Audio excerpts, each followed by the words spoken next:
மாபெரும் கறவை மாட்டு கடன் விண்ணப்பங்கள் பெறும் விழா இன்று தமிழ்நாட்டிலேயே நம்ம நாகப்பட்டினம் மாவட்டத்தில் எல்லா சங்கங்களையும் நடந்துகிட்டு இருக்கு. மாவட்டம் முழுக்க இது நடக்குது. 26 இடங்கள்ல இந்த விண்ணப்பங்கள் பெறும் முகாம் நடக்குது.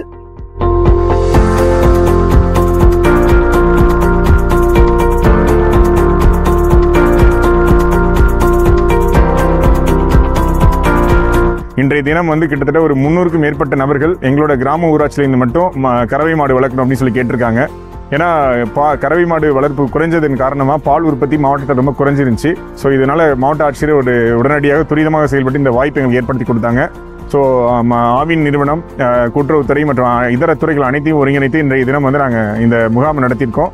ஸோ 300க்கும் மேற்பட்டவர்கள் மாடு கேட்டிருக்காங்க. எங்களோட கிராம ஊராட்சியை பொறுத்த வரைக்கும் ஒவ்வொரு நாளும் தினமும் குறைந்தது 1000லிருந்து 1500 லிட்டர் பால் உற்பத்தியை அதிகப்படுத்தணும். அந்த நோக்கத்தை இன்றைய தினம் இந்த நிகழ்வு நடந்திருக்கு. ஸோ அடுத்த கட்டமாக எல்லாருக்கும் வங்கி கடன் பெறுவதற்கும் மாவட்ட நிர்வாகமும் ஆவினும் எங்களுக்கு ஒத்துழைப்பு கொடுப்பாங்க அப்படின்னு சொல்லி நாங்கள் நம்புகிறோம். இந்த முகாமுக்கு மீண்டும் ஒரு முறை எல்லாருக்கும் நன்றி தெரிவிச்சுக்கிறேன். நன்றி.